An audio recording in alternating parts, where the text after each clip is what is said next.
Hey, welcome. What is good, Sean? Welcome to the Inner Circle. Welcome to the Inner Circle preview show if you're here watching it with us. So we told you last week, every single week, noon on Tuesdays from noon to 1 Eastern time, we go live in the Inner Circle. This is just a quick little live stream for everybody out there to say, what are these dudes talking about and what is this Inner Circle? So today we're going to disrupt the way you think about business. We're going to tell you why you're doing it all wrong. You're thinking about it all wrong.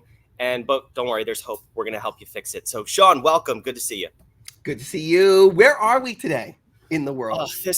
We are practicing what we preach. We are on site. We are with a client. It is a disaster behind me, but that's okay. I'm in a well-lit warehouse with some sketchy Wi-Fi. So if I cut out, you you might have to take over for a second. We'll see what happens. But no, we're on site. I'm right down the road with you, and we got the chance to have dinner last night. I'm still mad about dinner because of that magic trick. So if you watching are sensing a little bit of tension between me and Sean, he showed me this magic trick with cards and I couldn't figure it out. And he doesn't look like a magic trick card guy. So I'm a little pissed off today, but here we are anyway. Well, here's another magic trick. I'm going to find a way to make that a compliment somehow. I also can turn any comment into a compliment. Right, That's so right. Thank you, Brandon. Yes. But no, that looks like a room full of opportunity behind you. That's what that is. So yes, sometimes, looks like Brandon, you might have some Wi-Fi issues there. I got a notification on my side. Good. But anyway, that looks like a room full of opportunity there. And sometimes being a fractional COO means we're actually physically there with you. So it's beautiful. All right. Well, I'm sure that good things are happening there. So today, Brandon, I think we're going to talk about, so let's ground everybody listening again. So we are talking about the harmonious business architecture that runs underneath every business. You might know this architecture in the traditional institutionalized format of things like strategic planning, process, change management, okay? We don't call those things because that traditional model is all built on flawed premises and evolved in a way that is not conducive to cohesiveness. Anybody who works in any large institution knows this to be true. Okay, and so we instead, first disruptive that we do is we talk about these terms in a different way so we can change your focus and have you think differently. So things like strategic planning would be navigation. Leadership is really inspiration. People management is really home, giving them optimizing the humans there and giving them a meaningful environment in which to do that work. Okay. So that is the harmonious business architecture. Today, we're going to start where you should always start, with disrupting some of the ideas and concepts you have around navigation, which is strategic planning. Remember, we talk about things not in a bubble here because it is more like a matrix, more like a spider web. So if you have the 10 disciplines, the leverage really for each of them is in the links between these things. And so for strategic planning, you will see, or as we call it, navigation, it is linked to every one of the other 10 fundamental disciplines in your business. So the discipline of strategic planning is what we're talking about today. And inside of the discipline of strategic planning, there are three primary elements. And those elements are mission, vision, and core values. We're starting with core values because that is where you should start. So Brandon, ready to riff and jam on that? Yes. So we're going to go. We have 30 minutes here. We're going to stop at the top of the hour. We both have a hard stop. If you want to join us in the Inner Circle, this is the website on the screen, whadif.com/inner circle. That's where we're going to cover all three of these elements in depth today and really iron out what your business should look like, where you should start. So yes, let's dive in. Let's talk core about values. Yeah. So core values. Well, so today we're going to just be talking core values because inside we're going to go super, super deep. So today, right here, we're just talking about some of the concepts we're going to be playing with inside the Inner Circle. And as anyone inside the Inner Circle also knows, in their dashboard, we will then have assigned to them the takeaways from today. And then with your coach or with me, we will then go through what are those steps? What do you need to be doing? So that there's always action after everything that we're talking about here. And we help you through it so that you get the absolute best result. But today here, Not inside this is the what? The outer circle, the outer dimension. What is this? The outside looking in. I Where don't. We have to only figure out a it's name for this. terrifying out here. Most people operate here. It's Yes, frightening. actually, that's what I want to talk about. So we're going to dive into core values. I personally understood the value of having core values, but I didn't really grasp it until I saw the absence of core values in a business and I watched it fall apart like almost instantaneously. So I want to hear where you want to start with this because, again, like I said, I knew it was important, but I didn't understand just how important. So explain that for everybody watching, So like what will the be? importance of core values. Yeah. So I think more and more people are starting to understand this because they're seeing some titans of industry be brought to their knees because they violated one of the fundamental principles we teach, which is that the core must stand above all. If you lose your core values, everything else falls away. Now, some people, so here's the institutionalized version of this is that you have mission, vision, and core values, and a lot of people at least used to, that was the order they were tackled in, and the core values they were like 5 words, 10 if they did it by committee, right? Because no one of us is as stupid as all of us. So let's get in a room and so you get their 10 there and their platitudes, and that's where they are. And then they're bandied about every now and then. Well, remember, we spell integrity with an I because it starts here. I don't know. Okay, that actually would be better than what they actually do. Right? So it's integrity and trust and I don't know what's up. Yeah, I was gonna say that's typically what a core value is. It's like one word, it's a buzzword, and that it has no meaning or tie to the people in the building. Yeah. But that's not right. And so core values, so we start with core values because those should not change. There should be flexibility in how they're written as to how they can be manifested in the world. But the value itself should be immutable and not just a word. They should be behavior modifying, or at the very least, behavior directing statements. So if I say to you,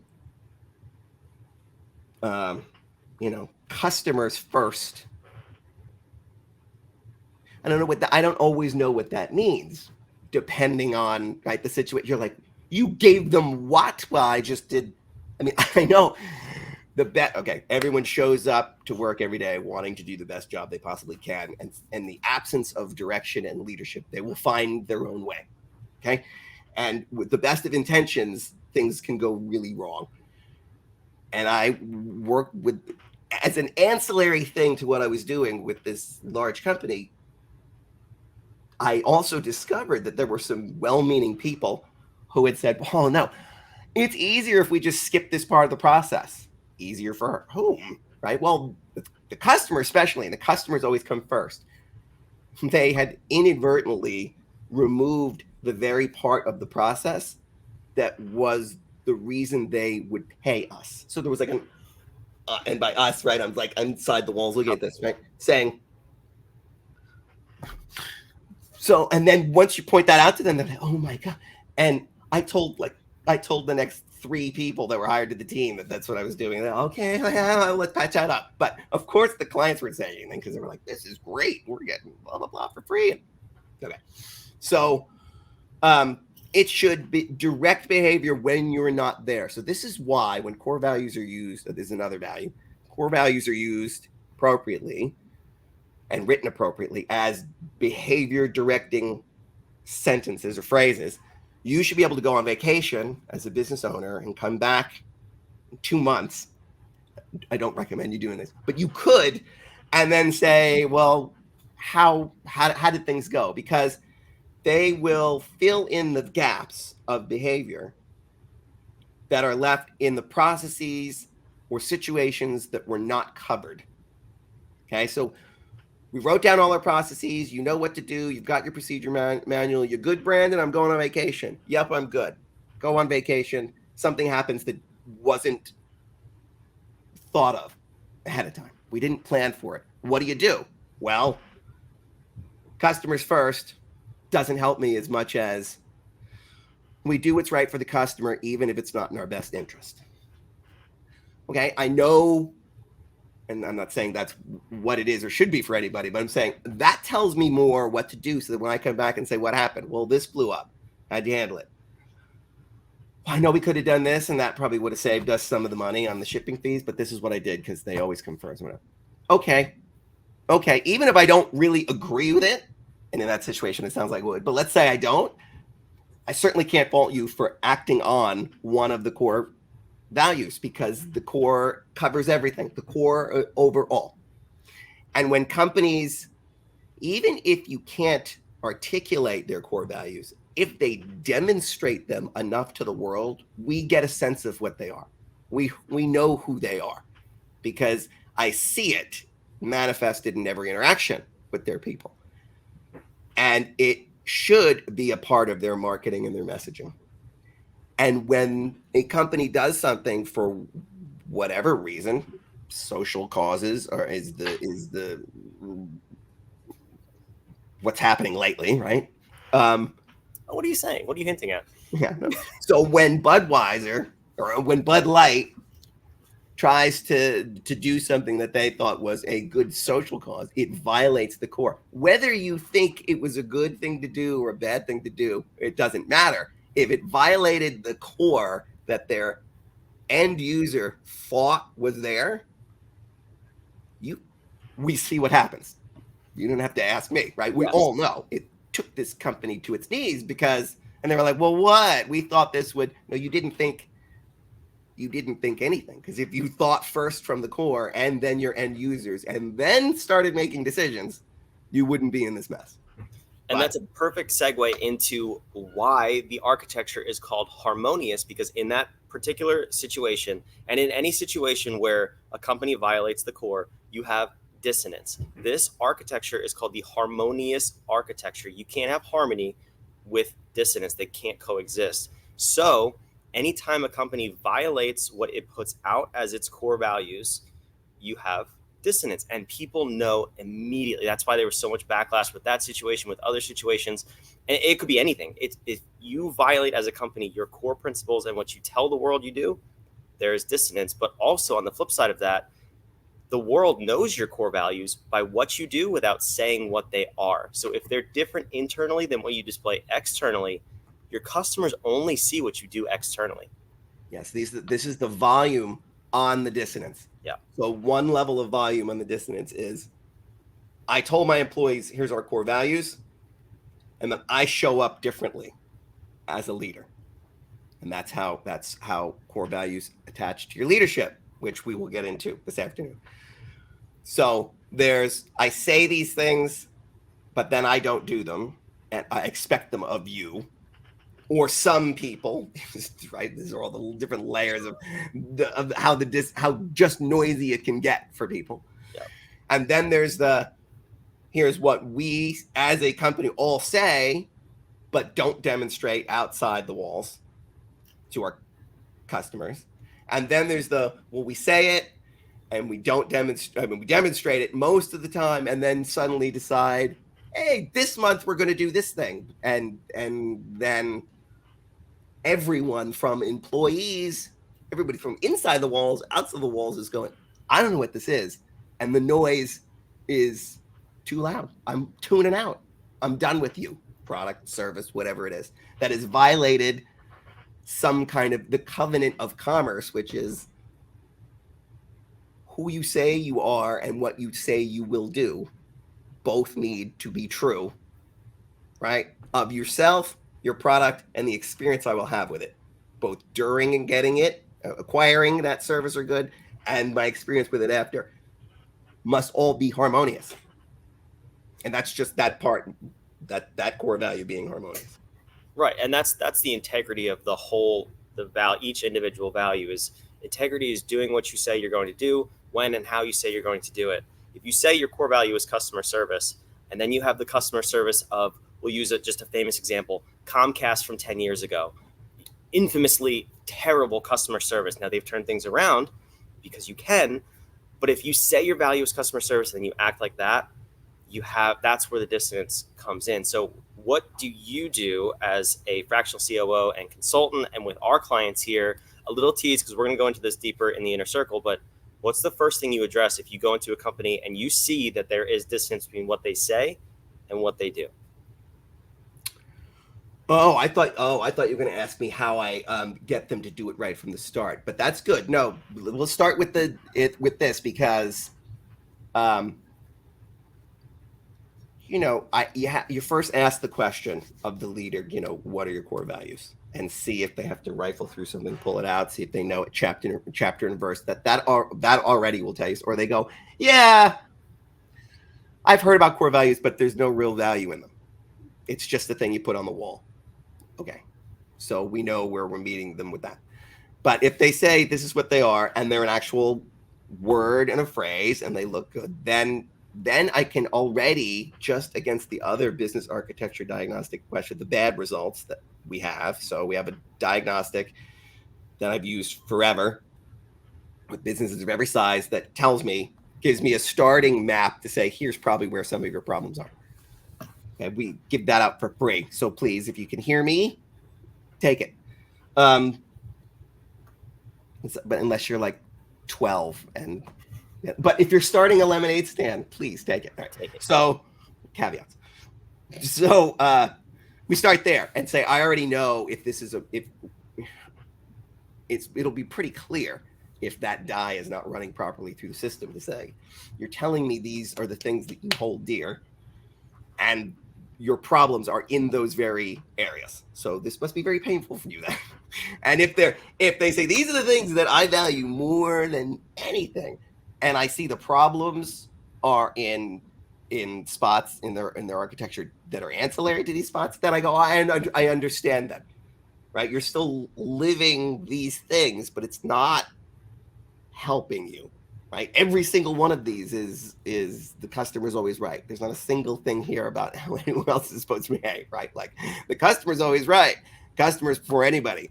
We love our customers till it hurts. I've seen this where they just kind of want to hit that same message. Well, I wanted to make that point. Well, you got it. And now everybody is bending over back. You've got exactly what you asked for and incented, and we're going to change this. We're going to make it a more balanced equation. Okay. So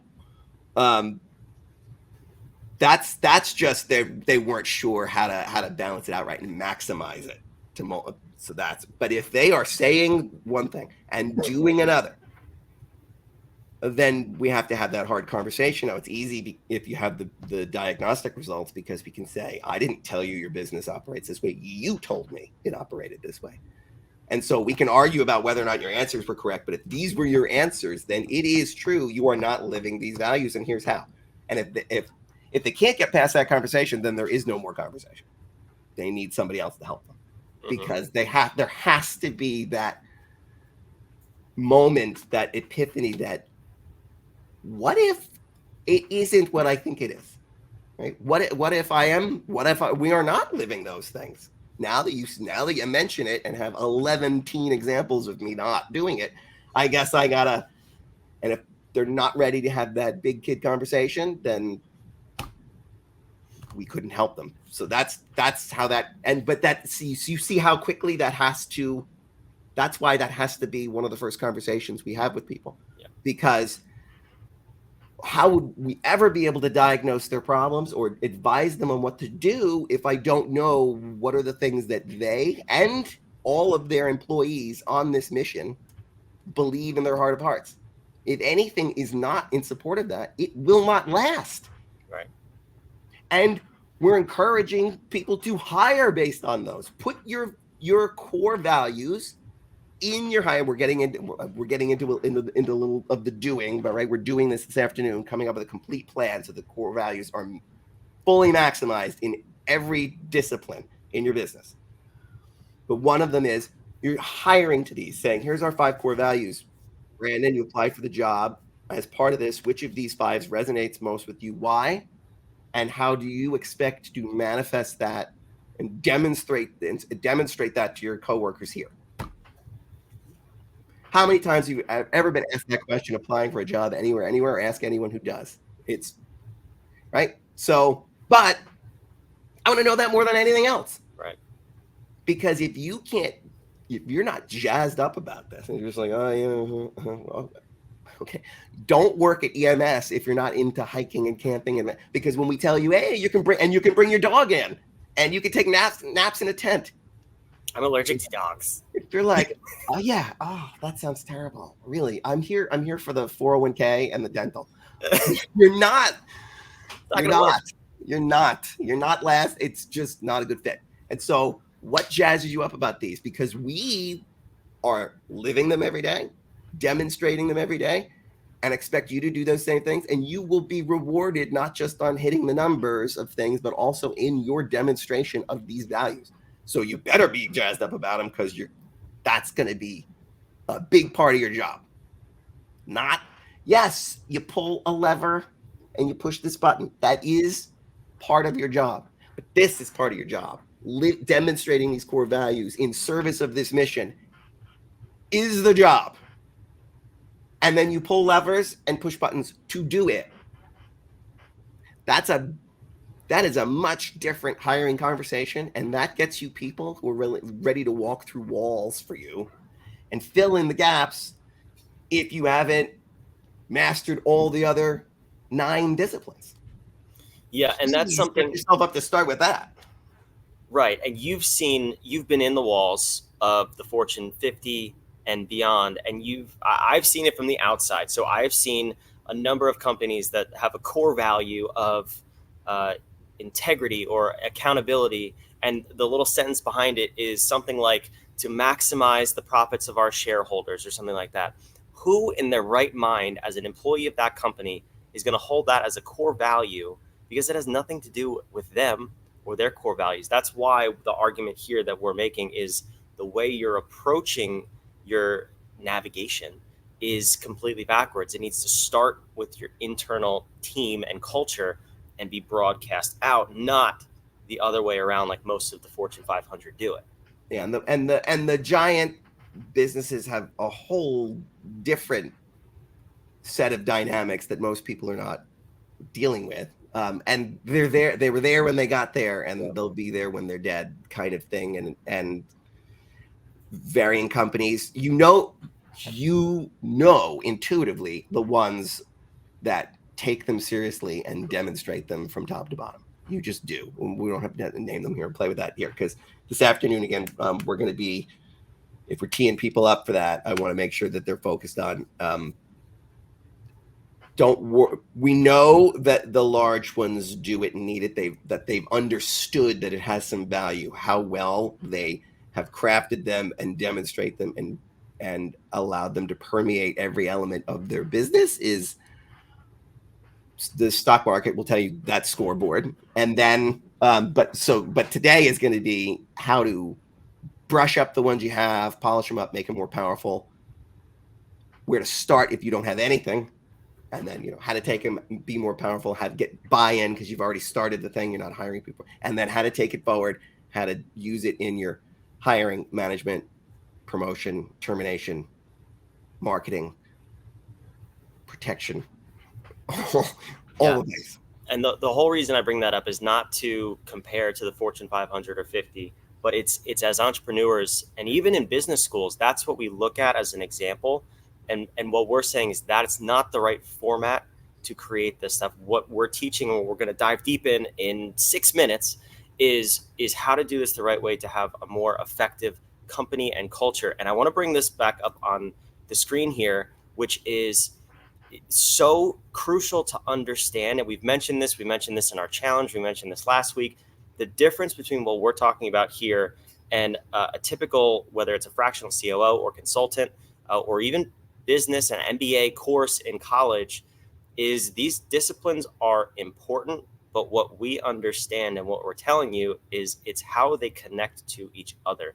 And you touched on something very important before that I want to highlight, which is when you're going into a company and you notice that they tell you that there's problems in different areas. Let's say they have a leadership problem, they have a people problem, they have a measurement problem and a process problem. We can sit back and we have 10 of these slides and we can say, okay, if they're telling us there's problems in these 4 areas, what are the areas that touch each other, and how do those connect? Because if people have problems in those 4 areas, we can immediately eliminate probably 3 of the 4 and say your real problem is found in your strategic planning and navigation. So people address the surface problem, just like going to the doctor. If you have a cut, put a Band-Aid on it. The problem's deeper. So we can go to the source quicker and fix it, and then those areas resolve themselves. So I want to touch on, again, real quick before we dive into the call, just emphasize why this is so important, because it touches every single other discipline, and people look over it, or they model the broken system. What we're emphasizing here is that there's a different way to do it so that your company is set up for success from the beginning. And that's why you need to do this. Well, I would say at about core values, strategic planning as a whole, navigation, as we call it. Core values as the subset of that, as the power generator of this, is that if you get your core values right, it does not mean that every other discipline will be right as a result. But if you get the core wrong, or you violate your core, then none of the other disciplines will be right. Let me say that again. If you get core values right, it doesn't mean everything else is going to be perfect. It's going to be a lot better than neutral. We'll say that. Right? So if you get core values right, you're going to get a lot of benefit, but they might not all be right. If you get core values wrong, you will get nothing else right. Yes, definitely. Let that sink in. Right. You can't say anything else on it. That's the most important thing to understand about it. We could spend, and you know that because companies that have been there, stable, solid, that have violated it, have blown the core of their business apart. Yep. It's not just their core values, it's the core of everything. Mm-hmm. The whole value proposition was predicated on you believe these things. Yeah. Okay. So anyway. Yeah, listen, enough said. We're going to dive in. We could spend 5 days. We could spend 5 weeks on just strategic planning and even core values. There's so much to unpack here, and we're going to do that for the next hour inside the inner circle. So I'm going to put this on the screen one last time. If you want to check it out, come join us in our sandbox inside the inner circle. Today, we're talking about core values, how to make them, how they link to every other area of your business, how to make sure they're right. And you get your first 30 days free when you sign up. So this is an incredible mastermind. We have luminaries and expert guests that come on with us that are going to dive deep into your business. So Sean, before we jump over there, we got a couple of minutes left. What else do you have to say about specifically core values, and tee us up for next week? What are we going to talk about next week too? Right. Pick 5 to 7 of them. 5's good. 4's weird. 7's too many. 10 is like, shut up. 5. It's memorable. It's easy to remember the 5. Make them memorable sentences that tell me what to do when you're not here. Not instructions. Those are work instructions. Just give me something that is guidance. Define what you mean when you say integrity. Teamwork. Tell me what that means. Right? Every problem is all of our problems. And blah, blah, blah should, well, okay? Tell me what to do. So that's it. 5 of them. Make them something that to not have this, you'd feel gross. And you would be proud someday if someone giving a eulogy said, and you know what? Sure, they weren't a good gardener. And yes, their meatballs were terrible. But they built a company that stood for this, this, and this. Tier, then now you're onto something. Start with the tiers. Start with the tiers. Start with the amount of you and don't stop till you're crying. Now we're somewhere. Okay, go. I love it. Awesome. Well, if you're about ready to hop over in the inner circle with us, open your dashboards, get your core values section out and ready. We'll see you in there in just a minute, and we will see you on this live stream next week. We're going to have another preview show of the inner circle. Come join us, whatif.com/inner circle. We will see you inside.